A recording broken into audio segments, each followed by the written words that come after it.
We're thinking of moving in with my in-laws now that we're expecting a baby. My mom is still pretty young. She'd probably be happy to help with the housework and take care of her grandchild, right? My son and his wife seemed genuinely convinced they were doing a good thing, telling me this with big smiles on their faces. My husband chimed in, making it even harder for me to find the words. Bob and Karen really care about you, Mary. This is a great idea. Let's all live together. This was not a great idea for me. I was frustrated with both my son and his wife and my husband for not understanding this. My name is Mary. I currently live with my husband, just the two of us. Our son, Bob, married a woman named Karen last year. Karen is a modern young woman with a cute smile. But as a mother-in-law, there are things that concern me. She doesn't help with cooking or cleaning when she visits. She just watches TV and laughs with my husband and Bob. I always helped out when I visited my in-laws, but maybe daughters-in-law these days don't do that.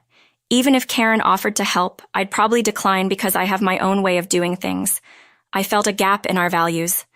Maybe this is how mother-in-law and daughter-in-law conflicts start. I've never expected much from others, so I just thought about it as if it were someone else's problem. I'm a career woman still working as an office employee. I didn't climb the corporate ladder because I loved my job. I did it out of necessity while raising Bob. My husband also worked, but he had health issues and changed jobs frequently, so his salary wasn't great. I had to work hard because Bob wanted to attend private high school and college. That doesn't mean my husband helped with housework. In the past, it was expected that women would do the housework. I always thought it would be quicker if I just did it myself rather than teaching my husband. Perhaps that was my mistake. Bob, who grew up watching his father, turned out to be a man who doesn't do any housework. When I expressed concern to Karen, she said, "Don't worry, I'm re-educating him." Maybe my parenting wasn't successful. I was busy with work and had to rely on my late mother for most of Bob's care. But hearing my daughter say she's re-educating my son was a blow. I had my issues with Karen, my husband, and even Bob, but family are still strangers to each other in some ways.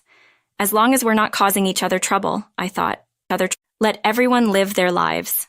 Then one day, Bob and Karen came to me with an unexpected proposal. We're actually expecting a baby. Bob and Karen came over for their usual visit and told us they had important news. Karen rubbed her belly and smiled shyly. This would be the first grandchild for both me and my husband. We couldn't help but smile and congratulate Bob and Karen.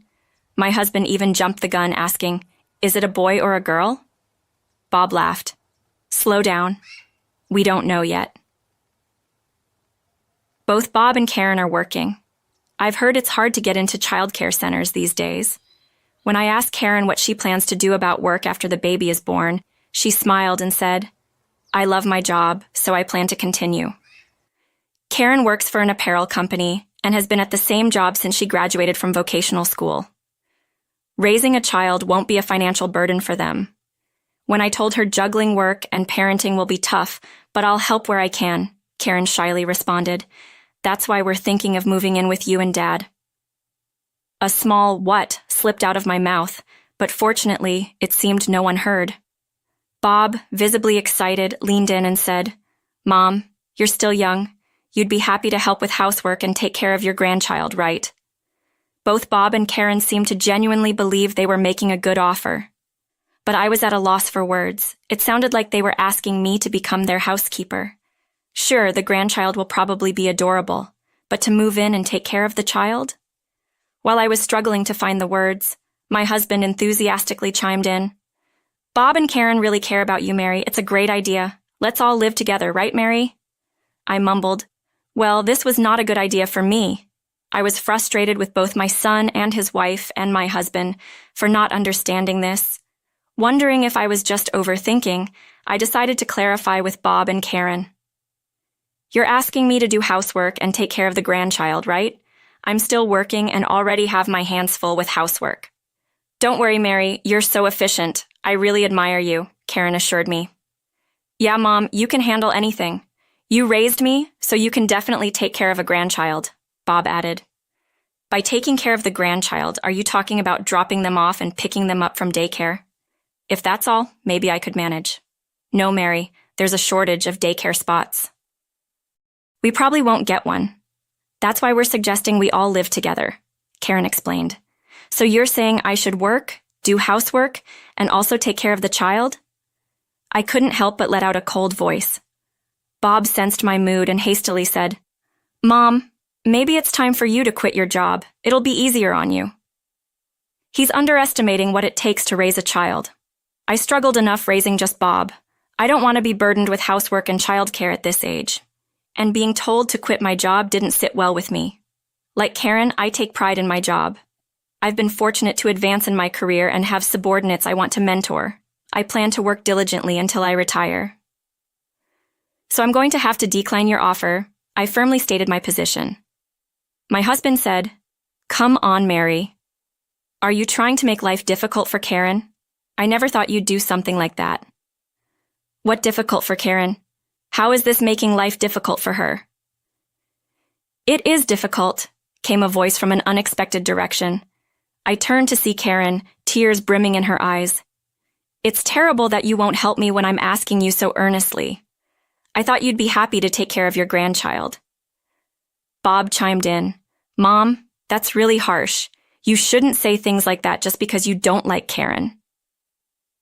I was frustrated by the atmosphere, which had suddenly turned against me. But what annoyed me most was my husband. He was the one who had created this tension in the first place. I was done with him, especially after he used the strong phrase, "making life difficult for Karen." To negate my opinion? Fine then, John. Why don't you move in with Bob and Karen? I absolutely don't want to, so I'll leave this house. "What are you talking about, Mary?" Ignoring my husband's confused voice, I headed straight to my room.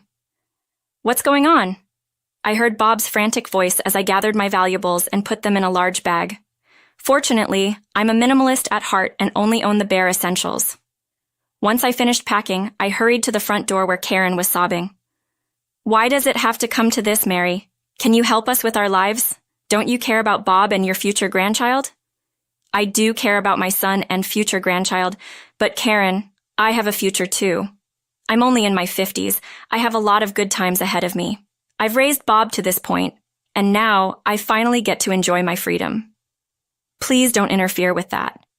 I'd rather not see my grandchild if it means giving up my freedom." Stunned by my words, Bob and Karen stood next to my husband, who was shouting, "Where do you think you're going, Mary?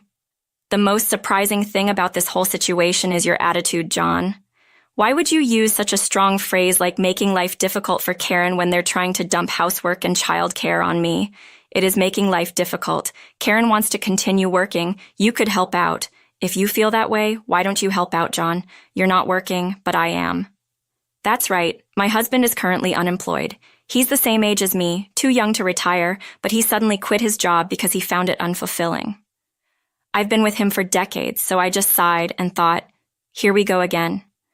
But I can't live with this man anymore.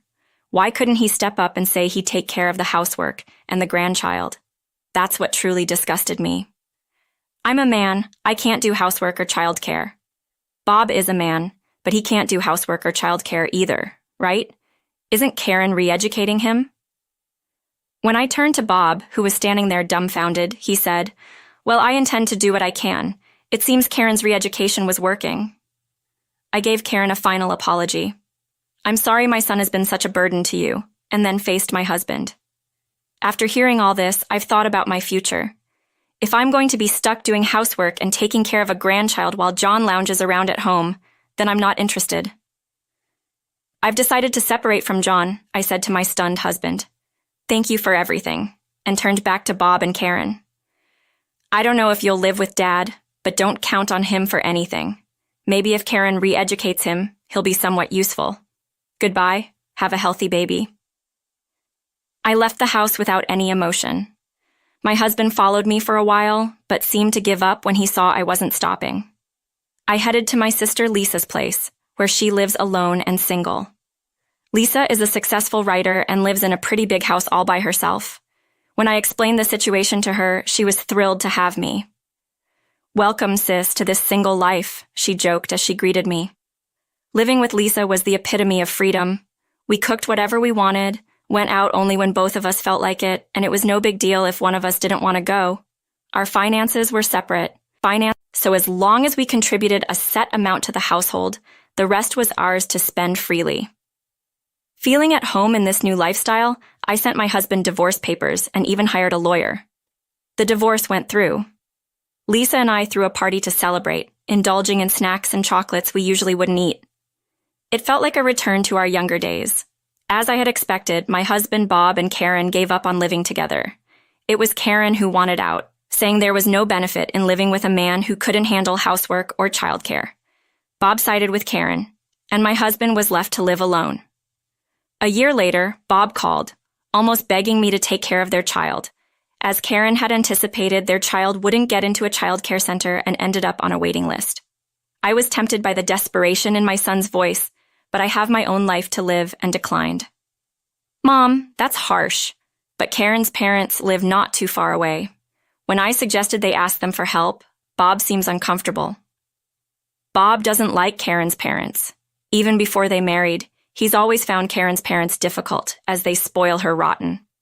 But the time for me to sacrifice my life to help my son is long past. I've prioritized my kids enough. Now it's time to live for me. After telling Bob to figure things out for himself, I haven't heard from him. It felt lonely, but I was content with my newfound freedom.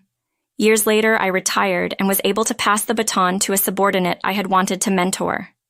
As I left my workplace surrounded by people and receiving a beautiful bouquet of flowers, I felt fulfilled. Now, what to do with the blank canvas of my future? Lisa suggested, let's go on a trip. She showed me a brochure for a round-the-world cruise. With my retirement fund and savings, and Lisa being a successful writer, we could both afford it. I never thought I'd consider going on a cruise, but as I looked at the brochure with Lisa, I felt excited about the future. I'm so glad I didn't sacrifice my freedom for the sake of my son's needs. My life is just beginning. I've decided to paint the rest of my life with only joy.